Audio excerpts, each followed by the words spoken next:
Hello friends, welcome to this video lecture, and today we are going to study the class 9th physics, and the chapter name is Force and Laws of Motion. And today we are going to study the topic Galileo experiment and Newton laws of motion. ठीक है यार, पिछले video में हम लोगों ने different types of force के बारे में ब्रीफ इंट्रोडक्शन देखा. ठीक है, अलग अलग डायग्राम से फोर्स के डायरेक्शन को देखा.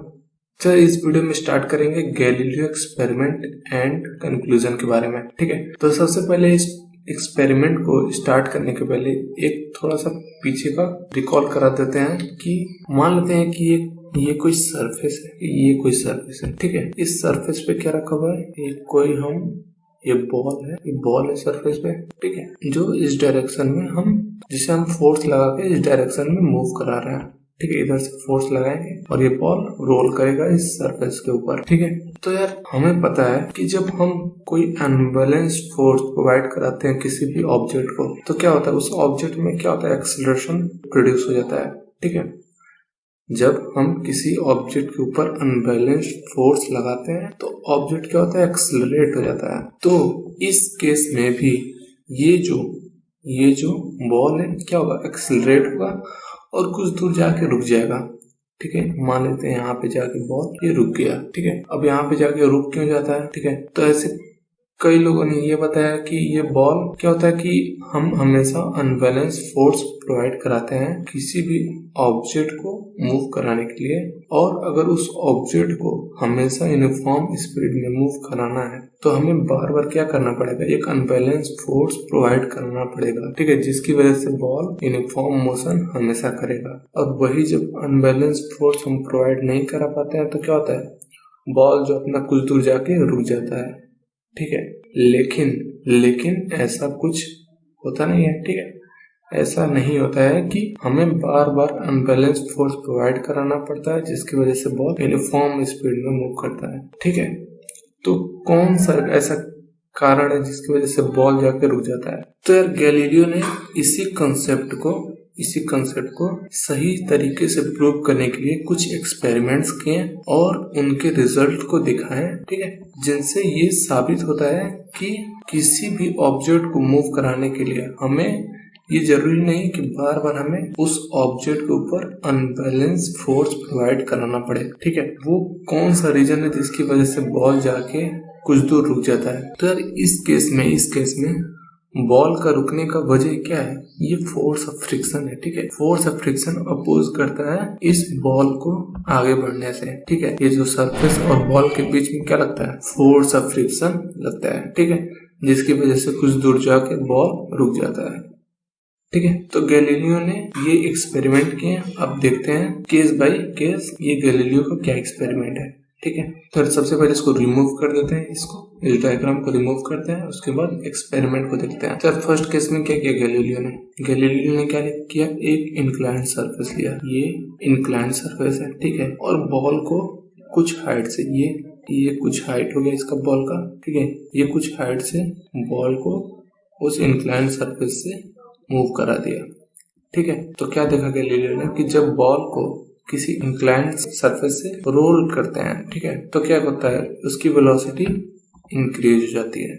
ठीक है, बॉल को अगर इंक्लाइंड सरफेस से मूव कराया जाए तो इस बॉल की वेलोसिटी इंक्रीज हो जाती है. तो ये था गैलीलियो का पहला केस जिसमें बॉल को कुछ हाइट से इंक्लाइंड सरफेस से मूव कराया जा रहा है. ठीक है, तो ये पहला केस था. इसको ध्यान में रखेंगे कि जब इंक्लाइंड सरफेस से गैलीलियो ने बॉल को मूव करा तो वेलोसिटी इंक्रीज हुआ बॉल की. अब दूसरा केस में क्या होता है, बॉल को नीचे से ऊपर की तरफ क्या किया जा रहा है, गैलीलियो ने बॉल को नीचे से ऊपर की तरफ मूव करा है. तो क्या देखा कि कुछ दूर जाके ना बॉल की जो पहले स्पीड थी, अगर बॉल यहाँ तक पहुंची तो उसकी स्पीड में क्या हो गया, डिक्रीमेंट आ गया. ठीक है, कुछ दूर चढ़ने के बाद वेलोसिटी क्या हो गई बॉल की, डिक्रीज हो गई. तो ये था दूसरा केस. ठीक है, तो ये दोनों केस आई होप आप लोगों को क्लियर होगा. अब तीसरा केस देखते हैं. ये जो पहला केस है और दूसरा केस है, इन्हीं के कॉम्बिनेशन का ये तीसरा केस है. गैलीलियो ने क्या किया, दो इंक्लाइंड सरफेस लिया. ठीक है, दो इंक्लाइंड सरफेस लिया. मान लेते हैं ये लेफ्ट इंक्लाइंड सरफेस है एक, राइट इंक्लाइंड सरफेस है और कुछ हाइट से, ये जो हाइट है, कुछ हाइट से क्या किया गैलीलियो ने, बॉल को रिलीज किया, ये लेफ्ट इंक्लाइंड सरफेस है। और क्या देखा कि पहले स्पीड इंक्रीज हुआ, ठीक है, जब इस इंक्लाइंड सरफेस से बॉल को रिलीज कराया गया तो बॉल की स्पीड में इंक्रीमेंट आ गया, और जब दूसरे सरफेस पे, ठीक है, बॉल गया तो क्या हो गया, बॉल का स्पीड डिक्रीज हो गया। लेकिन इन दोनों केस में ना एक चीज कॉमन रहेगी, क्या, कि जो बॉल था ना, जिस हाइट से रिलीज हुआ था उसी हाइट तक पहुंचा, यहाँ पे ऑलमोस्ट उसी हाइट तक पहुंच गया, ठीक है।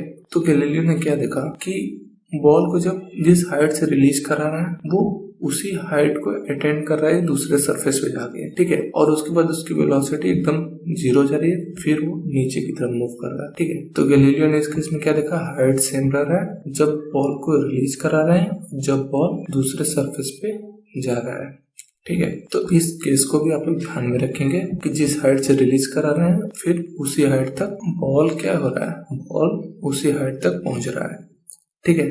अब गैलीलियो ने क्या किया, गैलीलियो ने ये दो इंक्लाइंड सरफेस लिया, फिर से मान लेते हैं इस इंक्लाइंड सरफेस का जो एंगल है ना, ये थीटा है, थीटा मान लेते हैं, कोई भी एंगल होता है थीटा, ठीक है, या तो आप 60 डिग्री मान लें, 30 डिग्री, 40 डिग्री, कुछ भी मान सकते हैं। और दूसरा जो इंक्लाइंड सरफेस है थीटा माइनस अल्फा, मीन्स अगर ये 60 डिग्री रहा होगा तो ये कुछ 20 डिग्री या 40 डिग्री रहेगा, ठीक है। मतलब थीटा की वैल्यू जो है ना, ये थीटा माइनस अल्फा से ज्यादा है, ठीक है, ऑब्वियसली ज्यादा होगा। तो गैलीलियो ने एक इंक्लाइंड सरफेस ज्यादा लिया और दूसरा इंक्लाइंड सरफेस कम लिया, और क्या किया, इस इंक्लाइंड सरफेस से ये जो हाइट एच है, इस हाइट से बॉल को रिलीज करा इन्होंने, ठीक है, इस हाइट से बॉल को रिलीज करा है। तो बॉल ने जो ये डिस्टेंस कवर किया, ये डिस्टेंस यहाँ तक पहुंचने के लिए जो डिस्टेंस कवर किया उसकी वैल्यू, ठीक है, ये जो सरफेस का जो डिस्टेंस है, इस इंक्लाइंड सरफेस का जो डिस्टेंस है उससे कम है, ठीक है। बट हाइट इस केस में भी क्या हुआ, सेम हुआ, बॉल को रिलीज किए, ठीक है, मान लेते हैं कोई हाइट एच हाइट से रिलीज किए, दूसरे इंक्लाइंड सरफेस पे एच हाइट तक जाके ही बॉल क्या किया, रुका वहां पे, ठीक है। भले ही क्या था, एंगल इसका कम था, लेकिन फिर भी वो उतना ही हाइट दूसरे इंक्लाइंड सरफेस पे भी अटेंड किया, भले ही उसे इस बॉल को, ठीक है, ये जितना डिस्टेंस ट्रेवल किया, ठीक है, उससे अधिक डिस्टेंस ट्रेवल करना पड़ा, फिर भी वो क्या किया, एच हाइट अटेंड करने के बाद ही रुका, ठीक है, दूसरे इंक्लाइंड सरफेस पे। तो ये था फोर्थ वाला केस, ठीक है। तो इसमें यही सब लिखा हुआ है, क्या इस केस में बॉल क्या कर रहा है, उस हाइट तक पहुंचने की कोशिश कर रहा है, ठीक है, राइट इंक्लाइंड सरफेस के, जहां से जिस हाइट से वो फॉल हुआ था लेफ्ट इंक्लाइंड सरफेस से, ठीक है, एच हाइट से फॉल हुआ था लेफ्ट इंक्लाइंड सरफेस से, और राइट इंक्लाइंड सरफेस पे एच हाइट अटेंड करने के बाद ही रुका, ठीक है, भले ही इंक्लिनेशन क्या था, दोनों सरफेस का अलग अलग था, ठीक है। तो ये था फोर्थ केस। फिफ्थ केस में क्या किया उन्होंने, फिफ्थ केस में क्या क्या गैलीलियो ने कि एक इंक्लाइंड सरफेस लिया, ठीक है, और एक क्या किया, जो इंक्लाइंड का सरफेस था ना उसको 0 डिग्री ले लिया, ठीक है।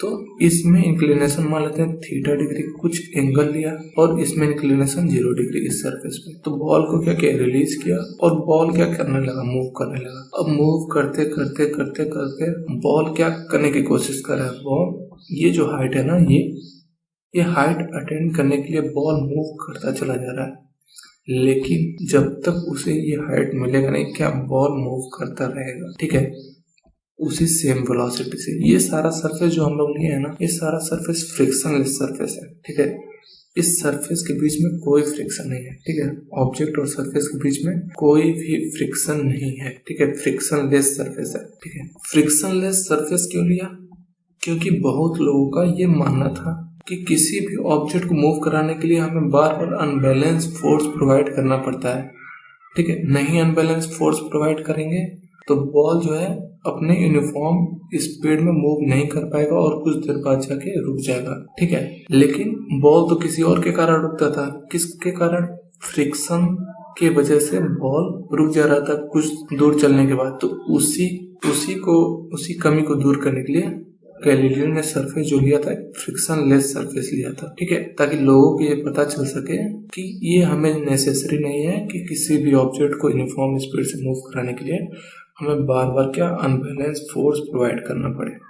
ठीक है, तो फ्रिक्शनलेस सरफेस था तो बॉल क्या मूव करता चला गया और कहीं भी नहीं रुका। ठीक है, तो ये था केस नंबर 5। ये आप लोग पढ़ लेना क्या है। In this case if inclined plane on right side become 0 degree, ये राइट साइड का इंक्लाइंड प्लेन है जो 0 डिग्री हो गया तो क्या हुआ, ball will never get stop. जो बॉल था ना वो कभी भी स्टॉप नहीं हुआ। ठीक है, हमेशा वो क्या किया, मोशन किया। कब तक, इन्फिनिटी तक। ठीक है, चलता चला गया, रुका ही नहीं। और सरफेस क्या था अपना, फ्रिक्शनलेस सरफेस था। फ्रिक्शनलेस सरफेस क्या होता है, क्योंकि अगर सरफेस के बीच में क्या होगा, फ्रिक्शन होगा तो क्या बॉल को अपोज करेगा इस डायरेक्शन में। ठीक है, फोर्स लगाएगा, फ्रिक्शन फोर्स, ताकि बॉल आगे मूव न कर सके। तो इसीलिए उन्होंने सरफेस को क्या रखा, फ्रिक्शनलेस सरफेस रखा। ठीक है, अब आगे मूव करते हैं, कुछ एग्जांपल और देखते हैं जिसको गैलीलियो ने क्या किया, एक्सपेरिमेंट किया था। उन्होंने क्या किया था कि जो सीलिंग है ना उससे एक स्ट्रिंग से एक मास को लटकाया। ठीक है, और ये यहाँ पे कोई ये मास को ऐसे हैंग किया, ऐसे हैंग किया और इस साइड कुछ हाइट पे ले जाके उस बॉल को रिलीज कर दिया। तो उन्होंने क्या पाया कि जब बॉल लेफ्ट हैंड साइड से राइट हैंड साइड की तरफ जा रहा है तो वो उतनी ही हाइट क्या किया, अटेन किया। ठीक है, फिर राइट हैंड साइड से लेफ्ट हैंड साइड जाएगा तो क्या उतनी ही हाइट अटेन कर रहा है। तो ये बार बार क्या कर रहा है, मोशन कर रहा है। ठीक है, यूनिफॉर्म मोशन कर रहा है। हमें बार बार जरूरत नहीं पड़ रहा है इस पर क्या, फोर्स प्रोवाइड करने की। ठीक है, कोई बाहर से एक्सटर्नल फोर्स प्रोवाइड कराने की जरूरत नहीं पड़ रहा है।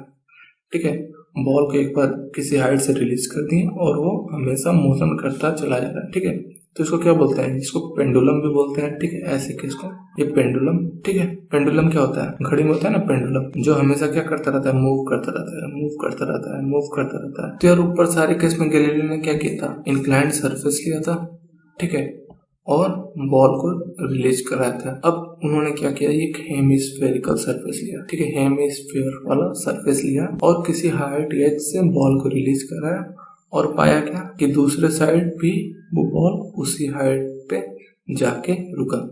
ठीक है, जिस हाइट से रिलीज कराया, ठीक है, लेफ्ट हैंड साइड से राइट हैंड साइड भी उसी हाइट तक जाके बॉल क्या किया, स्टॉप हुआ।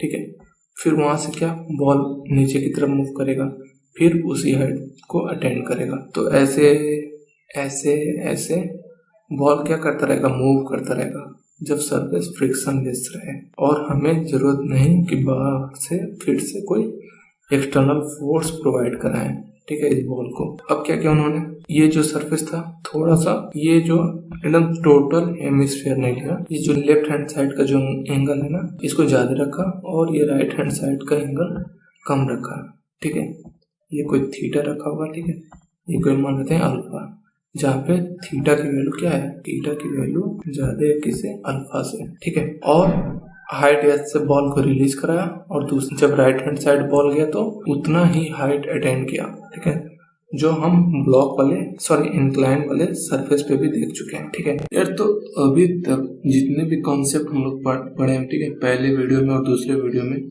उस वीडियो के हिसाब से ये 3 कंक्लूजन निकल के आते हैं। ठीक है, गैलीलियो का एक्सपेरिमेंट लेके 3 कंक्लूजन निकल के आते हैं।